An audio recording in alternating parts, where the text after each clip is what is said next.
Həyatın gözəlliyi gələcəyin özülüdür. Dəyişən dünyada çox məqamlar unudula bilər. Sabaha qayğı bugünün işidir. Nəsil ağacı əcdadlardan varislərə bir əmanət. Nəsilləri birləşdirən əmanət.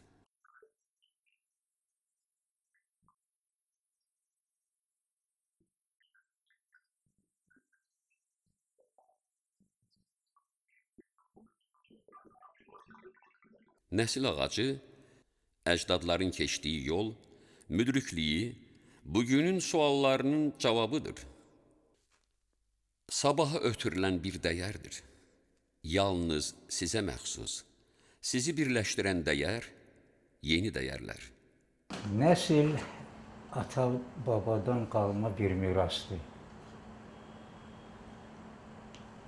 Nəsil ağacı nə qədər kökü möhkəm olsa, ağacın gövdəsi möhkəm olsa və onun qol budaqları nə qədər inkişaf etmiş olsa, nəsil o dərəcədə yüksək səviyyəyə çatmış olur.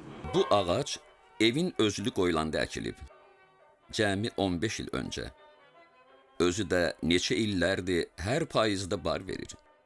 Yazın gəlişində ürək oxşayır. Biz bu ağacda həyatın rəmzini, bir nəslin simvolunu gördük. Tarix boyu deyiblər ki, filan kəsin belə nəsli çox köhnədəndir, belə görsən ki, ərəblərdə var belə ibni filan deməli, o qədər ibn nə qədər çox olsa, kökü nəsli dərinə gedir. Hər bir nəslin yaşamı 100 illər boyu əcdadların çəkdiyi əziyyətlərin, öhdəsindən gəldiyi sınaqların təcəssümüdür. Onların hər birinin həyatı bir tarixdir. Bugünkü reallığın özlüdür. Onların zəhməti, təcrübəsi və qərarları yeni nəslin formalaşmasına xidmət etdi. Yeni imkanlar, yaşam potensialını formalaşdırdı. Xoşbəxt adam odur ki, daha da genişlənir, böyüdür, artırır və saxlaya bilir. Saxlaya bilir. Saxlamaq üçün də gərək sənin dünya görüşün geniş olmalıdır, ağlın olmalıdır, səviyyən olmalıdır və ki, bunu böyüyə ötürə biləsən. Həm şadlıqlarda, həm də çətinliklərdə onlar bir-birinə möhtacdırlar. O üzdən məhz nəsil çərçivəsində mühüm çağırışlara cavab tapılır. Ən vacib məclislər idarə olunur. Və şübhəsiz, nəsil ağacı, onun kökləri bu birliyi təmin edən mühüm amildir. Kök budaqları qidalandırmalıdır. Budaqlar da görsən ki, sonraki budaqları qidalandırmalıdır və bu cürdə inkişaf etməlidir. Çalışmalıdır ki, quru budaq olmasın. Onlar həm mühüm tədbirləri bir yerdə keçirdirlər, həm də zamanın çağırışlarını birgə cavablayırlar. Bu birlik isə hər zaman insanı qoruyacaq bir mühitin əsasıdır. Nəsli davam etdirən şəxslər, budaqlar, aydın məsələdir ki, o kökdən aldığı qidanı görsən ki, yığıb, saxlayıb, sonraki budaqlara ötürülməlidir. Əgər o da belə bir növ görsən ki, informasiya ötürür də. Ulu baba görsən ki, ulu baba getdi onun yerinə sonraki gəlir, baba gəlir. Deməli, nəsli davam etdirən mütləq olmalıdır. Əgər sonraki yoxdursa, nəsil yoxdur deməli.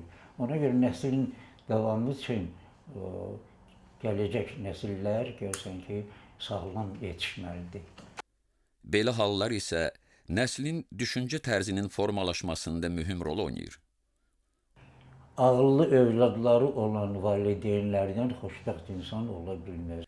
Cəmi 100 il ərzində cəmiyyət 3 dəfə transformasiya olundu, dəyişdi. Adətlər bir formadan başqasına keçsə də, dəyərlər dəyişməz qaldı.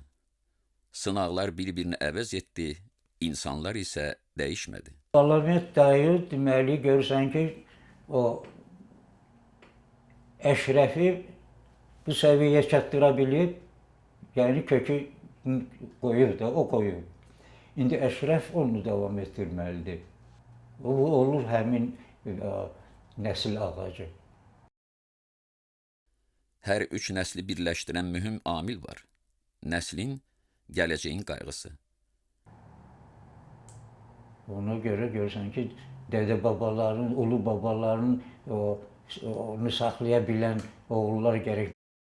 Biz müasir texnologiyalarda yeni imkan, faydalanma yolunu tapdıq.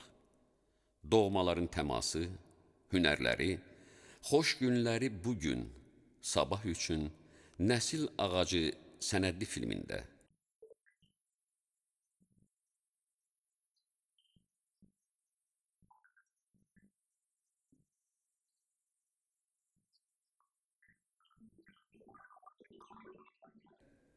Varislərə əmanət, əcdadlara şərəf. Bu film bir nəsil haqqındadır. Əcdadların həyatı, dəyişən zəmanədə tapdıqları həlləri, onların varislərə qoyduğu irsi, o nəslin kökü, mənşəyi haqqında.